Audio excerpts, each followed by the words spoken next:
కోతి పాట్లు. అనగనగా ఒక అడవిలో ఒక తోడేలు ఉండేది.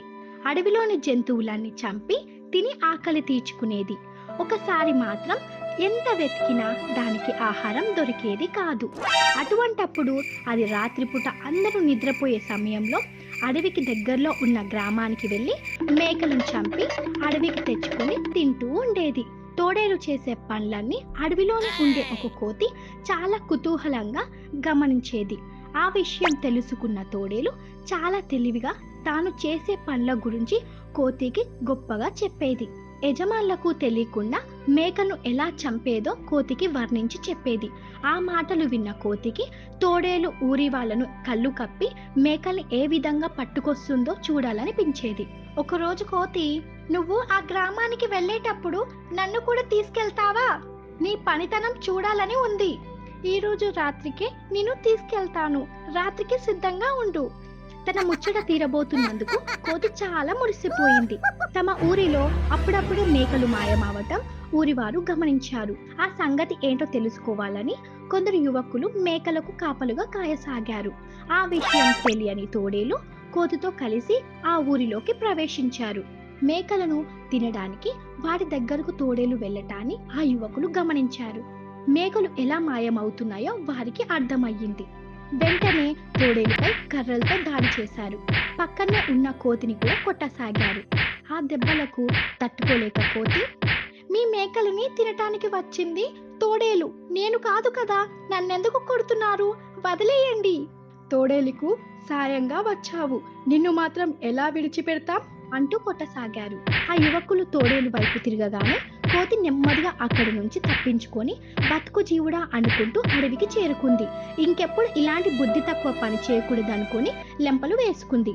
అప్పటి నుంచి అటువంటి పనులకు దూరంగా ఉండసాగింది. నీతి: చెడు చేయకపోయినా చెడు చేసే వారి పక్కన ఉంటే ప్రమాదాలు తప్పవు. కోతి చెప్పిన నీతి కథ. రామచంద్రపురంలో రంగయ్య అనే రైతు ఉండేవాడు. ఆవు పాలను పట్నం తీసుకెళ్లి అమ్మేవాడు. చిక్కనైన ఆవు పాలు అమ్మడానికి ఖ్యాతి తెచ్చుకున్నాడు రంగయ్య. పట్నంలోని ఒక వీధుల్లో అందరూ రంగయ్య దగ్గరే పాలు కొనేవారు.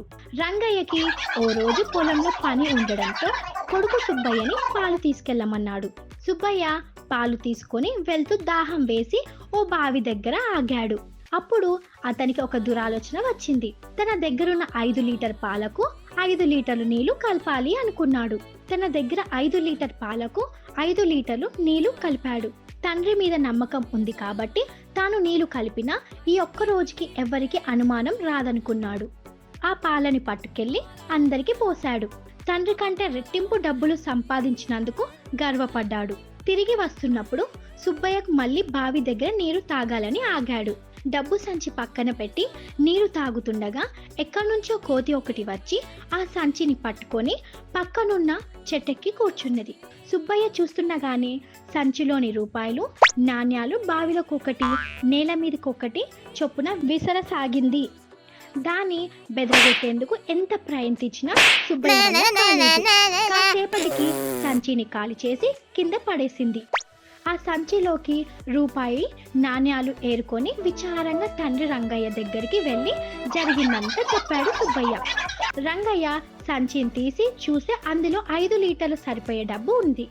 కోతి నీకు మంచి పాఠమే నేర్పింది.